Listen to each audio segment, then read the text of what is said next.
April 7, 1945. A lone P-51 Mustang soars above a large formation of B-24 bombers, droning into the German heartland. The Mustang pilot, Lieutenant Richard Candelaria, is the first to arrive on station above the bombers. The rest of the squadron is lost in thick cloud cover below.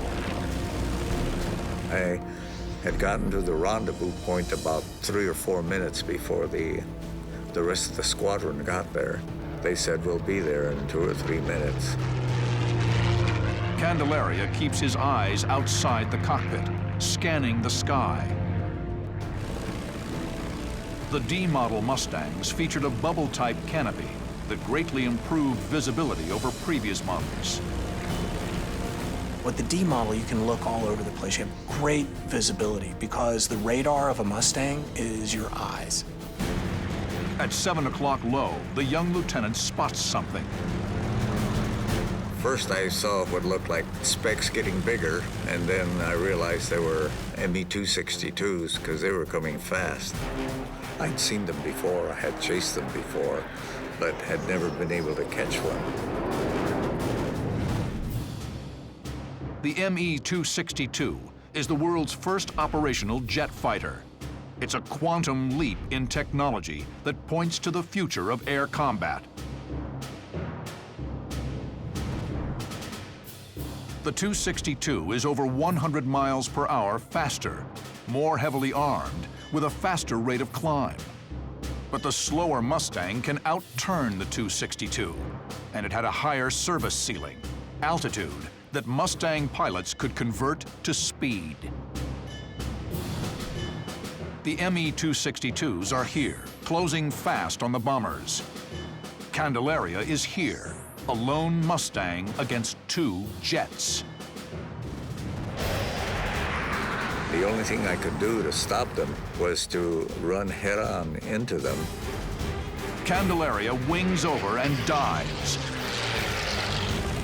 His Mustang accelerates past 450 miles per hour. Its Merlin engine howls.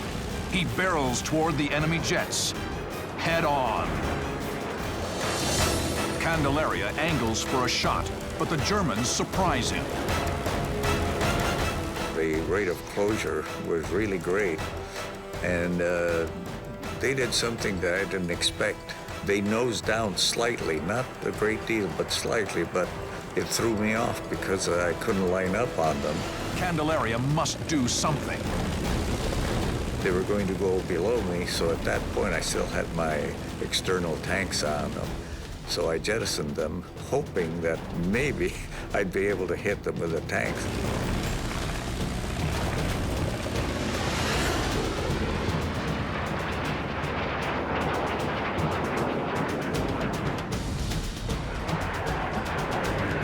The German jets brake hard left to dodge, forcing them to change course away from the bombers. Candelaria has created a brief window in which he can reverse direction and go on the attack. They rolled over and did a split S. Altitude converts to airspeed. I came down, then pulled up. By that time I had about 490, maybe 500 miles an hour. Candelaria's split S positions him inside his enemy's turn. He's able to pull lead as the jets bank right toward the bombers. Candelaria squeezes the trigger. It looked like something sparkled right behind the cockpit, and the right engine started to belch out smoke, black smoke.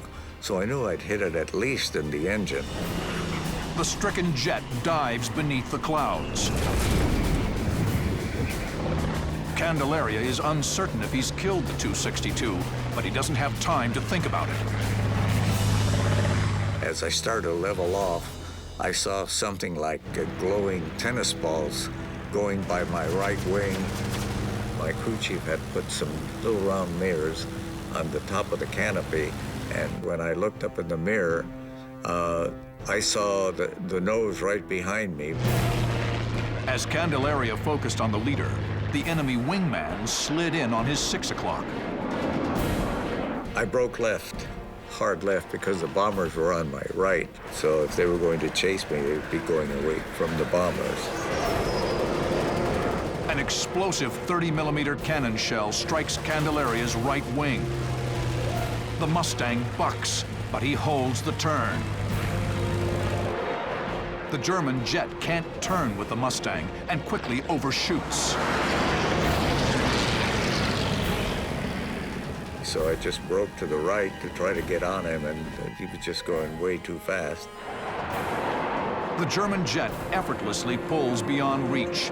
It dives away from the fight. Candelaria is wounded, but far from broken. Outnumbered by the most advanced fighters of World War II, he and his Mustang have won the dogfight. The skies around him are quiet as he climbs back toward the B-24s, the calm before the storm. All of a sudden, out of this cloud bank, I saw a whole bunch of aircraft. Candelaria is here. He's got 15 German Me-109s below him, heading up toward the Liberators. Once again, Richard Candelaria is the only one that stands in their way. He throttles up, hurtling into the dogfight.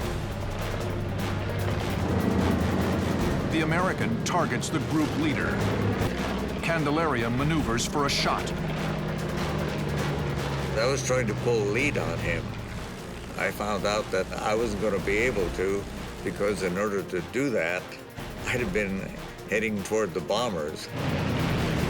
Any stray round could hit a big friend. Candelaria can't risk it. He decides instead to pass underneath the German and reverse vertically, giving him an angle clear of friendly aircraft.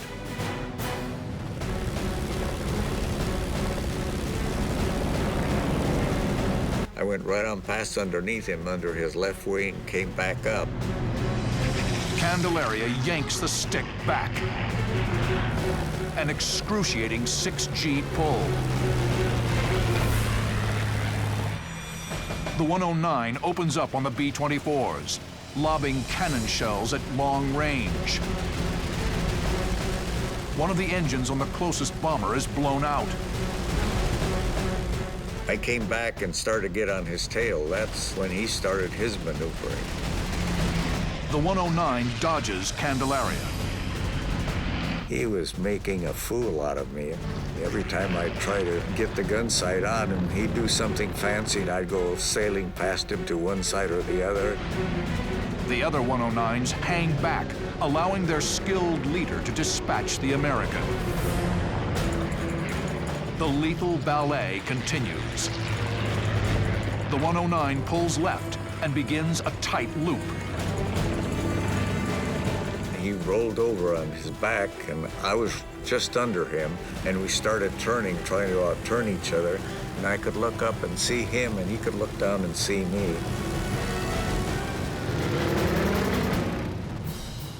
Candelaria will chop his power and kick hard rudder to swing the P-51's nose around directly onto the 109's tail. If Candelaria stalls, he will fall out of the sky, becoming an easy mark for his enemy. I pulled back as hard as I could, just above the stall. As I did that, I loosened the pressure and kicked the rudder, and the 51 just slid around almost behind him. Candelaria skids past the German. I was not able to track him. The gun sight was a little too slow, so I just winged it, you might say. I just figured that's where he's going to be, and I squeezed the trigger. And he started belching out smoke. He went barreling down. I went down after him.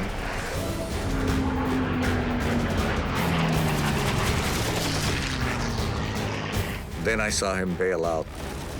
The canopy came off, and he went into the woods and crashed. It's a hard-fought victory. January 1st, 1945.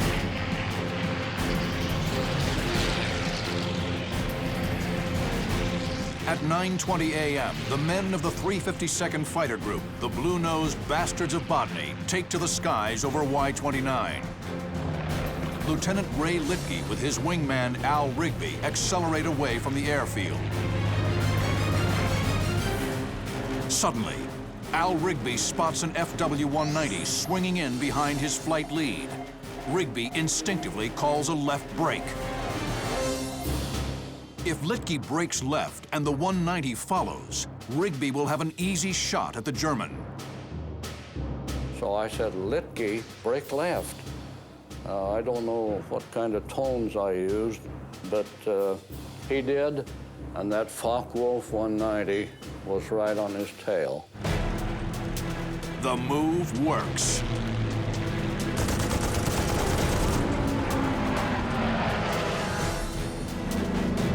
I see hits from the tail up through the cockpit. He just rolls over and goes in. At this time, I lose Litke. I watch that guy go in, and Litke's gone. And there are so many aircraft that I'm not about to pick him out. But here, I'm sitting here, and here comes a Focke-Wulf 190 underneath me just on the treetops. Rigby jams the stick right and wings over. And about the time that I get a line on him, I can't find my gun sight. I mean, it's gone. The bulb is burned out, and this is a brand new aircraft. Accurate gunnery is now nearly impossible. I'm kicking rudder back and forth, and I'm spraying quite a bit.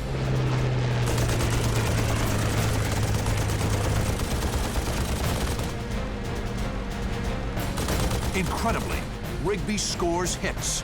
The 190's engine belches smoke and tumbles out of control.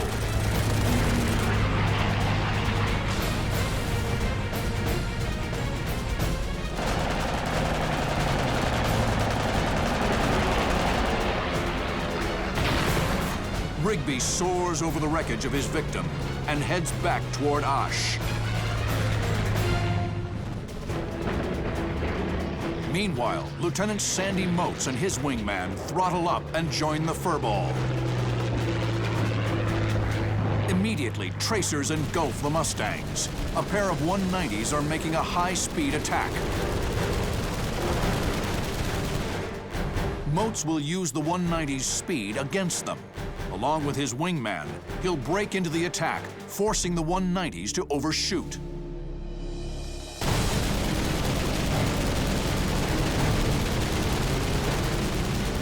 I called for my wingman to brake, that is, turn left, and he did.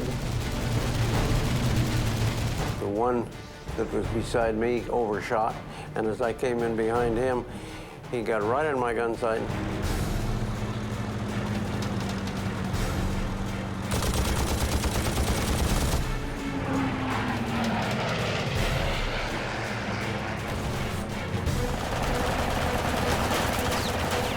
As his foe careens into the ground. Another 190 lines up on Moats' tail. But luckily, another blue noser, Major Bill Halton, has the German in his crosshairs.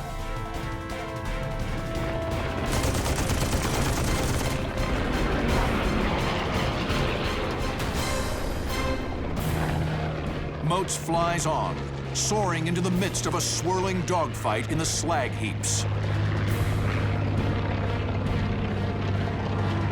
Well, it would seem strange to be down flying at that low altitude, dodging a bunch of small hills of slag heaps. On the other hand, there were so many airplanes all over the top that were kind of pressed down into it.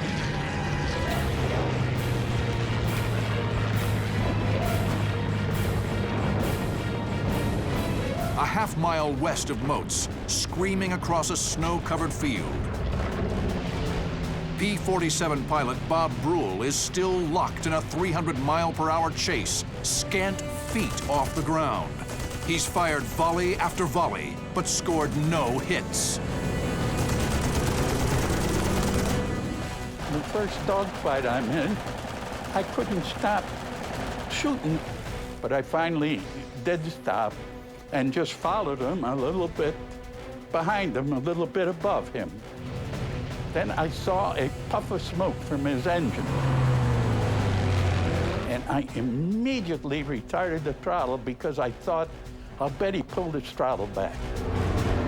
As his enemy slows down, Brulle drifts into formation. I was just above him, and I contemplated taking out my .45 and shooting him because he was so close.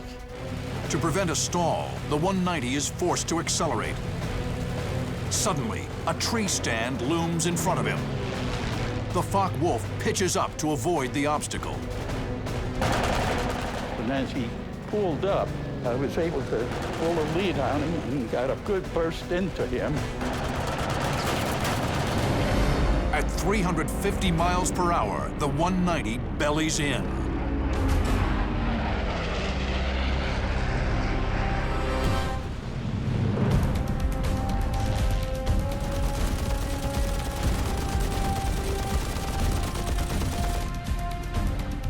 An oily black fireball blooms in front of Bob Brulle. I was covered with oil, and I couldn't see at all. I pulled back a little bit to make sure I didn't run into the ground. Finally, the windstream parted the oil enough so that I could see through it. 10 square miles of Belgian countryside are now engulfed in battle.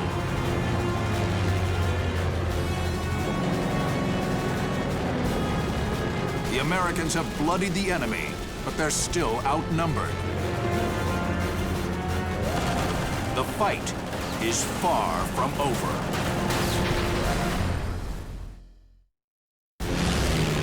January 1st, 1945.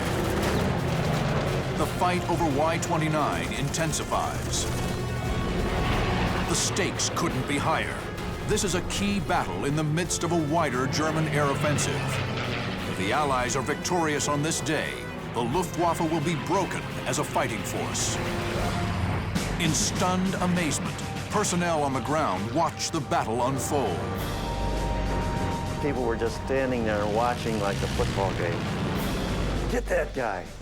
He's on his tail. Just cheering him on as best we could from the ground and steering those airplanes. And it was just a deadly game to be watching. With almost no warning, a 109 roars in to make a strafing pass. Creamer ducks behind a mound of dirt. And as he passed by, I pulled out my .45 pistol, cocked it, shot a few flames at it. And it was like maybe hitting a fly with a BB gun.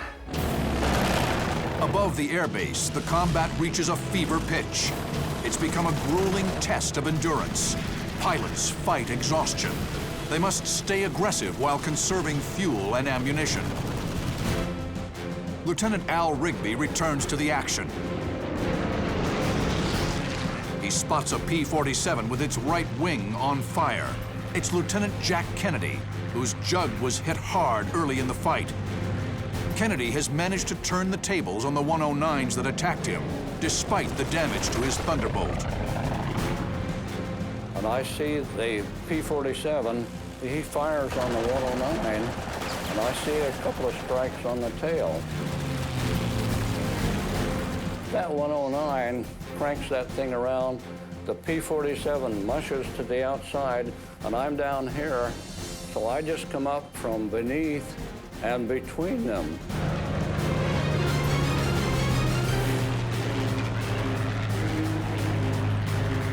Rigby fires a burst. The German pilot is killed.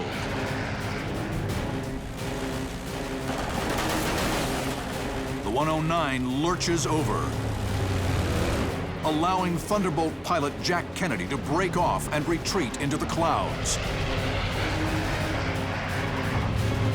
It's Al Rigby's third victory for the day. July 26, 1944, 8:45 a.m. 12 checker-tailed P-51 Mustangs knife through the crisp alpine air near Graz, Austria. They're 7,000 feet above a formation of bombers. First Lieutenant Art Fiedler has the number 4 slot in a flight of 4.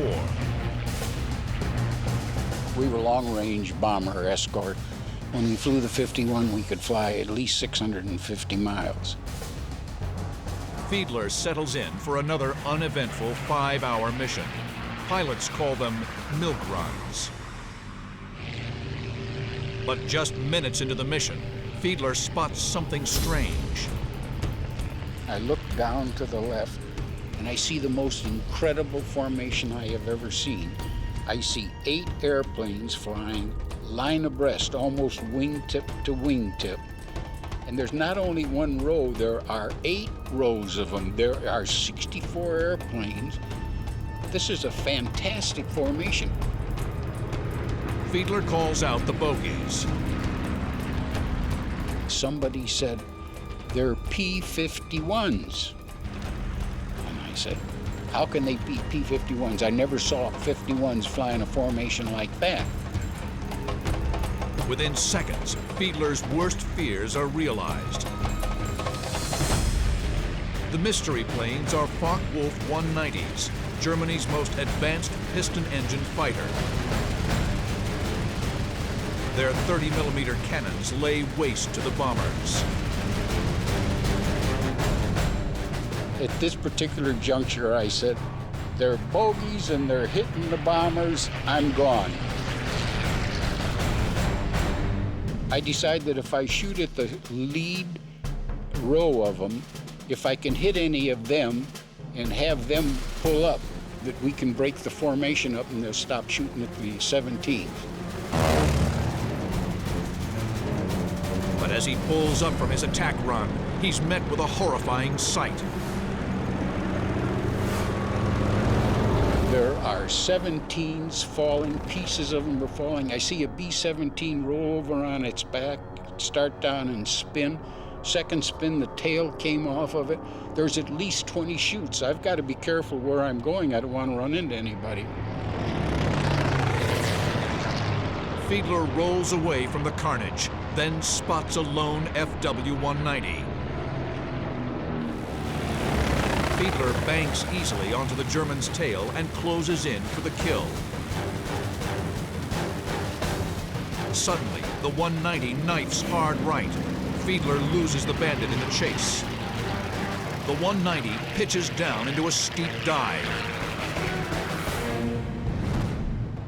Fiedler noses over and maneuvers his P-51 behind the German. The 2 planes plunge earthward, 600 feet every second. Below the clouds, the rugged peaks of the Austrian Alps stretch out before them. The German noses up steeply into a climb. Fiedler claws for altitude. I am astounded to see him coming straight down at me, and he's shooting at me. When he's coming down at me, I think, how the hell could he possibly go from straight up to straight down? And it seems like in just a couple of seconds. And that's exactly what was going through my mind. How is this possible? Fiedler reverses and pursues his foe, closer and closer to the deck. They are hurtling earthward at over 450 miles per hour. During a wild chase to the deck, Art Fiedler has witnessed an FW-190 pilot performing impossibly difficult maneuvers. Now, Fiedler's locked on his tail in a high-speed pursuit through a mountain pass. I'm about 400 yards, and I'm getting close enough to ready to start shooting at this guy. I remembered the advice that I had gotten from this World War I fighter pilot. that the easiest time to shoot an enemy airplane down is when he's trying to shoot one of yours down. So every time you're getting ready to shoot at an enemy airplane, be sure you check your tail. Fiedler looks over his shoulder. Sure enough, another Focke-Wulf is diving on him. Fiedler comes to a stunning realization. His enemy wasn't superhuman. Fiedler's been fighting two FW-190s the whole time. Now the second 190 closes in for the kill. Fiedler will barrel roll, throwing off the German's aim while simultaneously slowing down enough to drop in behind the diving 190. Fiedler raises the Mustang's nose while pushing the stick over. The white-tipped Alps roll over his head as he drops into the Focke-Wulf's 6 o'clock. Payback time. So I put my pipper out in front of him and started firing. Fiedler hoses the German plane down with his 6.50 caliber Brownings. The FW-190 tumbles out of control.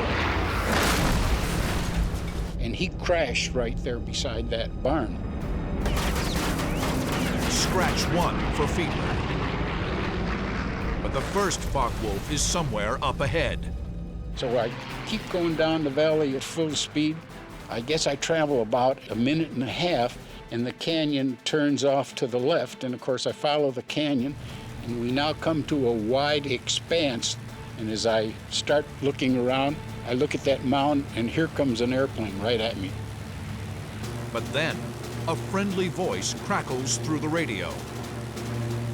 And it says, if that's a P-51 coming towards me, waggle your wings. Well, I waggle the wings, of course. It's Bill Lowry, a squadron mate of Fiedler's.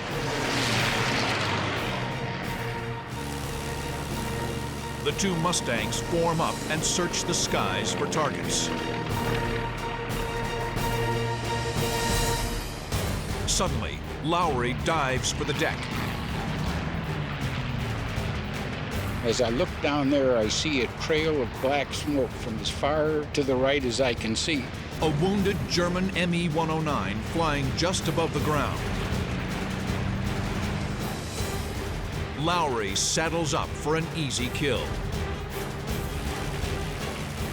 He presses the trigger, and I guess the guns fire about 3 rounds, and he's out of ammunition. So he pulls up here and he says, "He's all yours, you lucky SOB," but he didn't say SOB. Fiedler slides in behind the German.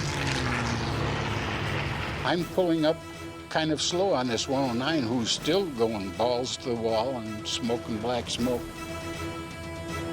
This low to the ground, a single miscalculation is fatal. Lowry's sitting up here and he's yelling, "Shoot, shoot, shoot!" And I'm saying, "Hold your horses, hold your horses." Fiedler closes to 250 yards.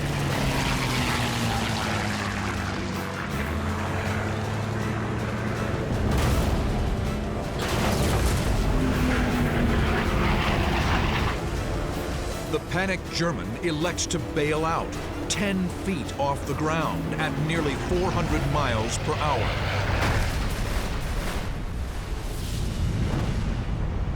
His body impacts the ground and bounces. Fiedler witnesses the gruesome sight. This is incredible. The second bounce looks like he's bouncing right over my wing. In the third bounce, he bounces right into the wreckage of his Me-109, which is smashed into the ground and is now a rolling ball of fire. This was not a pleasant experience to see somebody killed like that. We have always expected that the air-to-air combat is machine against machine, and we don't normally get to see the blood and the guts, so this was pretty much of a shock. Fiedler climbs to altitude and heads back to base. He has scored his 4th and 5th victories. Fiedler is an ace